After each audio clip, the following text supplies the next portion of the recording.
करते हैं कि ये पॉइंट आपको समझ में आ गए होंगे कि सूफी आंदोलन किस प्रकार से शुरू हुआ, क्यों शुरू हुआ, उसके प्रमुख बिंदु क्या थे स्टार्टिंग के। अब हम लोग आते हैं सिलसिलों की ओर, जिसमें चिश्ती सिलसिला जो है ये पूरा का पूरा चिश्ती सिलसिला है और इधर बाकी के सिलसिले हैं। तो इसी से समझ लीजिए कि चिश्ती सिलसिला जो है वो सबसे ज्यादा महत्वपूर्ण था। आइए चिश्ती सिलसिला की ओर। तो चिश्ती संप्रदाय के जो संस्थापक थे वो ख्वाजा अबू अब्दाल चिश्ती थे। ख्वाजा अबू अब्दाल चिश्ती थे जिन्होंने ईरान फारस के क्षेत्र में जो है इसकी स्थापना की थी।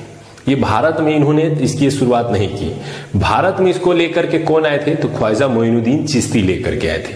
तो ये दोनों प्रश्न अलग अलग बन जाते हैं।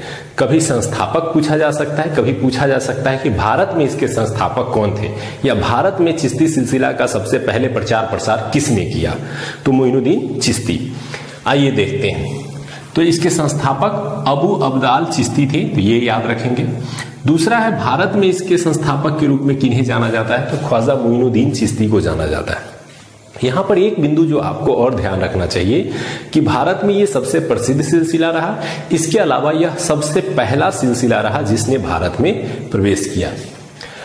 ये मोहम्मद गोरी के साथ जो है भारत आए थे। अब यहां अंतर समझिए, जो सबसे पहले आने वाले सूफी संत थे वो गजनबी के साथ आए थे, लेकिन जो मोइनुद्दीन चिश्ती जो भारत में आकर के फैलाते हैं चिश्ती संप्रदाय को या चिश्ती सिलसिले को, ये गोरी के साथ आए थे। गोरी के साथ ये 1192 ईस्वी में आते हैं। और 1192 क्यों प्रसिद्ध है? आपको पता है कि तराइन का द्वितीय युद्ध हुआ था जिसमें पृथ्वीराज चौहान की हार हो गई थी और गोरी की जीत हो गई थी। तो ये उन्हीं के साथ भारत आए थे। इन्होंने आकर के भारत में इनका जो खानकाह, मैंने कहा वर्ड आएंगे, खानकाह क्या होता है? तो खानकाह मैंने अभी बताया कि जहां पर सूफी संत निवास करते थे और अपने प्रचार प्रसार करते थे, वो इनका केंद्र होता था, उन्हीं को खानकाह कहा जाता था। तो इन्होंने अपना खानकाह जो है वो कहां बनवाया? अजमेर में। और आज जो अजमेर में दरगाह देखते हैं और काफी प्रसिद्ध है वो इन्हीं से संबंधित है, ख्वाजा मोइनुद्दीन चिश्ती से संबंधित है। इनका दरगाह कहाँ है? तो इनका दरगाह वर्तमान में भी अजमेर में स्थित है। तो ये काफी प्रचलित रहे और काफी प्रसिद्ध रहे। इनके दो शिष्य थे, इनके दो शिष्यों से जोड़ करके प्रश्न पूछे जाते हैं। एक थे शेख हमीमुद्दीन नागौरी। ये एक्चुअली राजस्थान के नागौर क्षेत्र में रहते थे, इसीलिए इनके साथ क्या जुड़ गया? नागौरी। तो शेख हमीमुद्दीन नागौरी जो थे इनके एक शिष्य थे, और दूसरे जो थे वो नाम था उनका कुतुबुद्दीन बख्तियार काकी। तो जो ज्यादा पॉपुलर हुए थे वो पॉपुलर हुए थे कुतुबुद्दीन बख्तियार काकी। ये प्रारंभिक रूप में भारत से बाहर अफगानिस्तान क्षेत्र में रहते थे, लेकिन जब भारत में आए तो इन्होंने भारत में अपने चिश्ती संप्रदाय को विस्तारित करने का प्रयास किया, और कुतुबुद्दीन ऐबक इनसे काफी प्रभावित थे। तो कुतुबुद्दीन ऐबक ने इन्हीं कुतुबुद्दीन बख्तियार काकी के नाम पर कुतुब मीनार की नींव रखी थी, जिसे बाद में इल्तुतमिश ने पूरा करवाया था और कुतुबुद्दीन के नाम से जो वो जाना जाता है। तो कुतुब मीनार की जो नींव रखी गई थी वो कुतुबुद्दीन बख्तियार काकी के नाम पे रखी गई थी, न कि कुतुबुद्दीन ऐबक के नाम पे रखी गई थी। तो यहां से भी एक प्रश्न बनता है। दूसरा पॉइंट यहां ये ध्यान रखिएगा कि कुतुबुद्दीन बख्तियार काकी जो थे वो इल्तुतमिश के समय भारत आते हैं। मैंने अभी बताया कि वो उस समय भारत से बाहर थे, लेकिन उनसे काफी प्रभावित थे कौन? ऐबक। इल्तुतमिश के समय वो भारत आया और कुतुब मीनार इन्हीं के नाम पर बना। ठीक है, तो ये दो पॉइंट आपको याद रखने हैं बख्तियार काकी से संबंधित। और इन्होंने जो प्रचार प्रसार किया था ये दिल्ली के क्षेत्र में इन्होंने प्रचार प्रसार शुरू कर दिया था। तो चिश्ती संप्रदाय के दो महत्वपूर्ण केंद्र थे भारत में, याद रखना है। पहला जो केंद्र था वो अजमेर था शुरू में, और दूसरा जो केंद्र था वो दिल्ली था। तो इस तरह से इसके दो प्रमुख केंद्र थे जहां पर चिश्ती संप्रदाय ने सबसे ज्यादा अपने मत का प्रचार किया। इन्होंने अपने प्रचार के संबंध में दो तीन बातों का ध्यान रखा। चिश्ती संप्रदाय की बात करें तो पहला ये था कि ये सुल्तान से दूरी बना के रखते थे। ऐसा नहीं था कि दरबार में जाके बैठते थे, राजा से बार बार मिलते थे, जी नहीं। इनके जितने भी संत हुए अधिकांश संतों ने सुल्तान से दूरी बनाई। दूसरा, ये पैसों को इकट्ठा नहीं करते थे, लोगों में बांट देते थे, लोगों के प्रति जो है प्रेम भाव ज्यादा रखते थे। जबकि हम ये लोग यही चलेंगे सुहरावर्दी में तो वहां अंतर हो जाएगा। वो राजा से संबंध रखते थे, वो पैसे इकट्ठा करना जानते थे और पैसे खुद जमा करते थे, तो अंतर था। तो आइए कुतुबुद्दीन बख्तियार काकी की हम लोगों ने बात कर ली। अब आते हैं बाबा फरीद, जो बख्तियार काकी के शिष्य थे। इनका जो पूरा नाम था, उनका नाम था शेख फारिदुद्दीन गज ए सकर। तो कभी कभी पूरा नाम भी पूछा जा सकता है, तो एक याद रख सकते हैं। ऐसे नॉर्मली बाबा फरीद के नाम से ही ये बहुत ज्यादा पॉपुलर रहे और काफी पॉपुलर संतों में से रहे सूफी आंदोलन के क्रम में। बाबा फरीद से जो थे वो गुरु नानक देव काफी प्रभावित थे। बाद में चल करके जब अर्जुन देव के समय गुरु ग्रंथ साहिब का संकलन किया गया, तो गुरु ग्रंथ साहिब जो कि सिख धर्म की सबसे धार्मिक पुस्तक है, उस पुस्तक में भी बाबा फरीद के उपदेशों को शामिल किया गया, जो कि कई एग्जाम में प्रश्न के रूप में पूछा गया है कि किस सूफी संत के विचारों को गुरु ग्रंथ साहिब में जगह दी गई है। तो बाबा फरीद के विचारों को जगह दी गई है। इन्होंने अपने अंतिम दिनों में एक विवाह, 3 विवाह किए थे एक्चुअली। तो इनका एक विवाह जो है वो बलवन की पुत्री के साथ भी हुआ था, तो ये बलवन के दामाद थे। तो हो सकता है कि आपको यहां से एक प्रश्न भी बन जाए कि बलवन के समकालीन कौन से सूफी संत थे। तो बाबा फरीद जो थे वो उनके समकालीन थे और उनके दामाद के रूप में भी जाने जाते हैं। तो यहां से बाबा फरीद से 2-3 पॉइंट आपको याद रखना है। इन्होंने भी दिल्ली के क्षेत्र में ही प्रचार प्रसार किया था। इनके शिष्य थे शेख निजामुद्दीन औलिया, बाबा फरीद के शिष्य। और सबसे पॉपुलर जो पूरे सूफी आंदोलन के चिश्ती संप्रदाय में सबसे ज्यादा पॉपुलर व्यक्ति जो संत के रूप में हुए, वो कौन हुए? शेख निजामुद्दीन औलिया हुए, जिनका जो क्षेत्र था वो दिल्ली था। तो चिश्ती सिलसिले के सबसे लोकप्रिय संत के रूप में ये जाने जाते हैं। तो पहला प्रश्न तो यहीं से बन जाता है। दूसरा, इनका खानका दिल्ली में था। अब जैसे इनका अजमेर में था, इनका दिल्ली में था, इनका भी दिल्ली में था। गयासुद्दीन तुगलक, अब इनके संबंध में मैं 2-3 बात बता दूं, काफी प्रचलित रहे। इन्होंने लगभग दिल्ली सुल्तान के 7 राजाओं के शासनकाल को देखा, निजामुद्दीन औलिया ने, और राजा से बिल्कुल दूरी बना के रखी। यही कारण है कि गयासुद्दीन तुगलक और इनके बीच जो संबंध थे वो काफी तनावपूर्ण थे। तो गयासुद्दीन तुगलक जो है वो बंगाल विजय की ओर गया था और बंगाल विजय कर करके वापस आ रहा था। तो उसने क्या किया कि निजामुद्दीन औलिया को ये कहा कि तुम दिल्ली से चले जाओ, मतलब एक संदेशा भिजवाया कि आप दिल्ली से निकल जाइए। तो गयासुद्दीन तुगलक को शेख निजामुद्दीन औलिया ने क्या कहा था कि दिल्ली अभी दूर है। ये प्रश्न पूछा गया है कि दिल्ली अभी दूर है किसने कहा था और किसे कहा था? तो गयासुद्दीन तुगलक को कहा था निजामुद्दीन औलिया ने कहा था। तो गयासुद्दीन तुगलक का शासन देखा, फिर उसके बाद जो है मोहम्मद बिन तुगलक, फिर फिरोज शाह तुगलक, और ये जो शासन के दौर चले। उससे पहले गयासुद्दीन तुगलक से पहले था खिलजी वंश का शासन। खिलजी वंश के शासन में 2 प्रमुख शासन, जलालुद्दीन खिलजी और अलाउद्दीन खिलजी, दोनों ही खिलजी शासकों ने कोशिश की कि निजामुद्दीन औलिया से मिले, लेकिन निजामुद्दीन औलिया ने दोनों से मिलने से मना कर दिया। कई बार उन लोगों ने प्रयास किया, उन्होंने मना किया।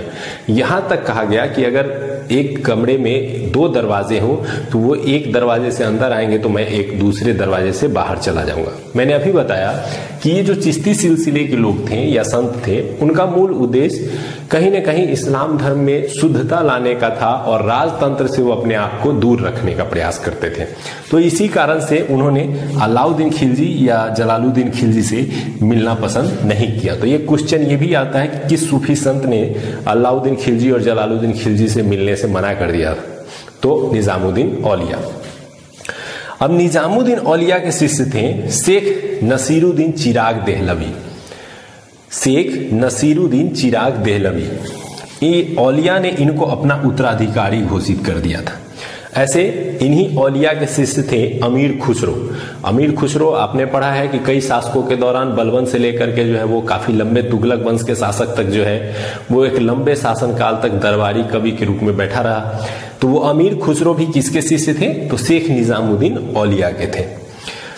शेख नसीरुद्दीन चिराग देहलवी ने औलिया ने इन्हें उत्तराधिकारी घोषित किया और इनका भी खानकाह कहाँ था? तो इन्होंने भी अपना खानकाह दिल्ली में बनाया। तो स्पेशली जो चिश्ती संप्रदाय के अधिकांश थे वो या तो अजमेर में थे या दिल्ली में थे। एक मिलेगा सलीम चिश्ती, जिसने बनाया था अपना जो क्षेत्र है वो फतेहपुर सीकरी में, लेकिन एक दो चिश्ती संप्रदाय के जो संत थे वो दक्षिण भारत में भी गए थे। जब दक्षिण भारत में बहमनी साम्राज्य चल रहा था तो बहमनी शासकों ने उन्हें बुलवाया था कि बहमनी क्षेत्र में भी इस सिलसिले का प्रचार प्रसार किया जाए, तो वो कुछ लोग जो है वहां भी गए थे। तो उनसे प्रश्न बहुत कम आता है। चलिए यहां देखते हैं। इनका खानकाह जो था वो कहाँ था? दिल्ली में था, और ये मोहम्मद बिन तुगलक और फिरोज शाह तुगलक के समकालीन थे। तो औलिया की मृत्यु के बाद जो है वो शेख नसीरुद्दीन चिराग देहलवी जो है सूफी सिलसिले को जो है आगे बढ़ाने का, चिश्ती सिलसिले को आगे बढ़ाने का इन्होंने प्रयास किया। सबसे अंतिम प्रमुख चिश्ती संतों में शेख सलीम चिश्ती का नाम आता है। आपने सुना भी होगा, काफी फेमस भी है। इन्होंने क्या किया कि अपना जो खानकाह क्षेत्र था वो फतेहपुर सीकरी बनाया, जो वर्तमान में आगरा के नजदीक है और यूपी में पड़ता है। तो फतेहपुर सीकरी में जो है इन्होंने अपना खानकाह बनाया और वहीं पर अपने सिलसिले को आगे बढ़ाने का प्रयास किया। काफी चर्चित थे, अकबर के समकालीन थे। यहां से एक प्रश्न आता है कि अकबर के समकालीन सूफी संत कौन थे? कहा जाता है कि अकबर ने सलीम चिश्ती के दरगाह में गए, दरबार में गए, और शेख सलीम चिश्ती के आशीर्वाद से उनको पुत्र की प्राप्ति हुई थी। यही कारण है कि अकबर ने अपने पुत्र का नाम सलीम रखा था, जो बाद में जहांगीर के नाम से प्रचलित हुआ। तो ये एक प्रश्न बनता है, इसीलिए आपको यहाँ पे याद रख सकते हैं कि अकबर के ये क्या थे? समकालीन थे। इनका मकबरा भी वर्तमान में कहाँ है? तो फतेहपुर सीकरी में ही स्थित है। तो इस तरह से ये सूफी संतों के बारे में दो पॉइंट है जिसको आपको निश्चित रूप से ध्यान रखना है। तो इसको पेन डाउन कर लेंगे और थोड़ा सा याद कर लेंगे। ठीक है, दो पॉइंट है, ज्यादा पॉइंट मैंने इसीलिए नहीं दिए हैं कि उतना ही लिखिए, उतना ही पढ़िए जितना आप याद कर सकते हैं। अब आते हैं याद कर सकते हैं। अब आते हैं सुहरावर्दी सिलसिला या सुहरावर्दी संप्रदाय। ये दूसरा संप्रदाय था जो भारत में आया और चिश्ती के बाद दूसरा सबसे बड़ा लोकप्रिय संप्रदाय के रूप में जाना जाता है। इसकी स्थापना जो है शेख सिहाबुद्दीन सुहरावर्दी या जियाउद्दीन सुहरावर्दी द्वारा किया गया। तो शेख सिहाबुद्दीन सुहरावर्दी या जियाउद्दीन सुहरावर्दी द्वारा जो स्थापित किया गया था वो सुहरावर्दी संप्रदाय या सिलसिला था। इन्होंने मुख्य रूप से भारत के जो पश्चिमी भाग हैं उन्हीं क्षेत्रों में इसका प्रचार प्रसार रहा। खास करके वर्तमान जो पाकिस्तान है और सिंध का क्षेत्र है जो पाकिस्तान में, उन्हीं क्षेत्रों में इस सिलसिला का विस्तार था। जैसे चिश्ती का विस्तार मुख्य रूप से अजमेर और दिल्ली में था, इसके अलावा थोड़ा बहुत दक्षिण भारत और फतेहपुर सीकरी में भी था, लेकिन इस सिलसिले का विस्तार मुख्य रूप से पश्चिमोत्तर भारत में ही सीमित रहा। ये भारत के आंतरिक भागों में इसका विस्तार नहीं के बराबर हुआ। तो प्रभाव क्षेत्र याद रख सकते हैं, सिंध प्रदेश। चिश्ती के बाद यह भारत का दूसरा सबसे लोकप्रिय सिलसिला था, तो ये याद रख सकते हैं। इसी के एक प्रमुख जो संत हुए थे जिनका नाम था शेख बहाउद्दीन जकारिया। ये शेख बहाउद्दीन जकारिया भारत में सुहरावर्दी सिलसिले को इन्होंने ही प्रचार प्रसार किया और भारत के मुल्तान क्षेत्र में इन्होंने मूल रूप से इस सिलसिले का प्रचार प्रसार किया था।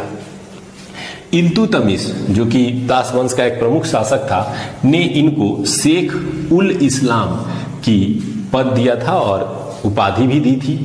तो मैंने अभी बताया कि यहाँ जितने भी शासक थे इन्होंने अधिकांश संतों ने शासकों को निगलेक्ट किया, शासकों के साथ रहना पसंद नहीं किया, लेकिन सुहरावर्दी संप्रदाय जो थे वो शासकों के साथ रहना पसंद करते थे, शासकों से जुड़े हुए थे। यहाँ पर उनको देख रहे हैं कि पद दिया जा रहा है। इसके अलावा वो धन संचय में बिलीव करते थे, जबकि ये धन बांटने में बिलीव करते थे। तो चिश्ती संप्रदाय और सुहरावर्दी संप्रदाय में एक बड़ा डिफरेंस यही था। अब आते हैं फिरदौसी, ये उनके बाद भारत में आया था। इसके जो संस्थापक थे शेख बदरुद्दीन समरकंदी थे। तो शेख बदरुद्दीन समरकंदी ने कौन से सिलसिले की स्थापना की? तो फिरदौसी सिलसिले की स्थापना की। इसका जो विस्तार क्षेत्र था वो बिहार और बिहार के स्पेशली राजगीर क्षेत्र में इसका विस्तार था। ये प्रश्न कई बार पीसीएस एग्जाम में पूछा गया है कि बिहार के क्षेत्र में सबसे ज्यादा प्रचलित कौन सा सिलसिला था। तो आप आसानी से बता सकते हैं कि फिरदौसी सिलसिला था, क्योंकि ये बिहार में ही प्रचलित रहा। इसके जो प्रमुख संत रहे जिसमें सैफुद्दीन याहिया मनेरी और हुसैन बाल्खी थे, ये भी इन्होंने भी बिहार के क्षेत्र में इस सिलसिले को काफी प्रचलित करवाने का प्रयास किया। तो इसके संस्थापक और इसके प्रसार क्षेत्र या प्रभाव क्षेत्र से जोड़ करके एक प्रश्न बनता है जो कि पूछा जा सकता है। उसके बाद आते हैं सतारिया संप्रदाय। सतारिया सिलसिले की बात करें तो ये शेख अब्दुल्लाह सतारी द्वारा स्थापित किया गया था। तो सतारी द्वारा स्थापित किया गया था, इसीलिए सतारिया संप्रदाय या सिलसिले के रूप में इसे जाना जाता है। ये शेख अब्दुल्ला के द्वारा स्थापित किया गया था। तो इसमें केवल संस्थापक का नाम। अब आपको क्या करना है, इस सारे चीजों को पेन डाउन करके एक टेबल बनाइएगा। टेबल में एक तरफ संप्रदाय का नाम और दूसरी तरफ उसके संस्थापक का नाम। केवल ये नोट कर लीजिएगा, क्योंकि कई एग्जाम में आपको यहीं से प्रश्न पूछ दिए जाएंगे। ये भी हो सकता है कि एक प्रश्न आपसे ये भी पूछ लिया जाए कि निम्नलिखित में से कौन चिश्ती संप्रदाय से नहीं था, और इधर से आपको नाम दे दिए जाएंगे, जबकि यही जो संत आपको दिखाई दे रहे हैं यही केवल चिश्ती संप्रदाय से थे। तो इस तरह से आपके प्रश्न बन सकते हैं, तो इसको ध्यान रखिएगा। इसके बाद हम लोग एक टेस्ट भी लेंगे आपसे, जिसमें हम लोग धार्मिक आंदोलन, मुख्य रूप से भक्ति आंदोलन और सूफी आंदोलन से जोड़ करके लगभग 30 प्रश्न आपको पूछे जाएंगे। और उसके बाद शुरू करेंगे हम लोग मध्यकालीन भारतीय इतिहास में मुगल वंश। आइए उसके बाद आते हैं कादिरिया संप्रदाय। कादिरिया संप्रदाय के जो संस्थापक थे अब्दुल कादिर जिलानी थे। तो अब्दुल कादिर द्वारा स्थापित संप्रदाय को या सिलसिले को कादिरिया सिलसिला कहा गया। भारत में इसका प्रचार प्रसार जो है मखदूम जिलानी ने शुरू किया था, और अधिकांश जो मैंने बताया कि सिलसिले थे उसका स्थापना कहाँ हुआ था, तो भारत के बाहर ईरान क्षेत्र में हुआ था। तो भारत में इनका प्रचार प्रसार जो है वो मखदूम जिलानी के द्वारा किया गया। और सिकंदर लोदी के समय जो है ये मखदूम जिलानी ने जो है भारत में इसका प्रचार प्रसार किया। सिकंदर लोदी ने इनके सिलसिले को अपनाया भी था, इनके सिलसिले को काफी सपोर्ट भी किया था और इनके शिष्य बन गए थे। तो इस तरह से मखदूम जिलानी का जो शासन काल था या संत का काल था वो किसके समकालीन था, तो सिकंदर लोदी के समकालीन था। बाद में ये सिलसिला भारत में चलता रहा और कई इसके गुरु आए। और दारा शिकोह का नाम आपने सुना होगा, जो शाहजहां के पुत्र थे। तो उस दारा शिकोह ने जिस सिलसिले को अपनाया था उस सिलसिले का नाम यही था। तो इस प्रकार से कादिरिया सिलसिला को अपनाया था। एक प्रश्न यहां से पूछा गया है, चूंकि दारा शिकोह जो था वो काफी धार्मिक स्वभाव का व्यक्ति था, तो उनसे प्रश्न पूछा जाता है कि दारा शिकोह जो है वो किस सिलसिले को मानता था, तो कादिरिया सिलसिले को मानता था। अब आते हैं नक्शबंदी, जिससे प्रश्न निश्चित रूप से बनते हैं, सबसे ज्यादा प्रश्न बनते हैं इससे या फिर नक्शबंदी से। इसके संस्थापक जो थे ख्वाजा बाकी बिल्लाह थे। तो ख्वाजा बाकी बिल्लाह ने इसकी स्थापना की और सबसे कट्टर सिलसिले में से जाना जाता है इसको। तो सर्वाधिक कट्टर सिलसिला यानी पूरी तरह से जो है ये इस्लामिक मान्यताओं पर आधारित था, यानी ये जो बासिरा है ये बासिरा को पूरी कट्टरता के साथ मानता था, यही सिलसिला। तो ये सिलसिला आप याद रख सकते हैं कि बासिरा के शरीयत में विश्वास रख के उसी के हिसाब से पूरी तरह से काम करने वाला सिलसिला कौन था, तो नक्शबंदी था। इनका जो प्रभाव क्षेत्र था वो कश्मीर था, कश्मीर के क्षेत्रों में इनका प्रभाव था। बाद में चल करके औरंगजेब, जो कि मुगल शासकों में सबसे क्रूर शासक की दृष्टि से देखा जाता है, तो औरंगजेब जो था वो इसी नक्शबंदी सिलसिले के समर्थक के रूप में जाना जाता है, नक्शबंदी सिलसिले से संबंधित माना जाता है। इसके अलावा इस सिलसिले की एक विशेषता ये थी कि ये नए चीजों में विश्वास नहीं करते थे, और संगीत, नृत्य, जो नई परंपराएं जोड़ी गई थी इस्लाम धर्म में कि कवाली के थ्रू, संगीत के थ्रू ईश्वर को प्रसन्न करना, ईश्वर के प्रति भक्ति भाव दिखाना, ये सब चीजों के विरोधी थे नक्शबंदी। तो इसी कारण से औरंगजेब ने अपने दरबार में संगीत और ये सब बंद करवा दिया था, चित्रकारी, पेंटिंग सब कुछ समाप्त करवाया था। इसका रीजन था कि वो नक्शबंदी संप्रदाय से जुड़ा हुआ था, जो संप्रदाय इन सब चीजों का विरोध करती थी।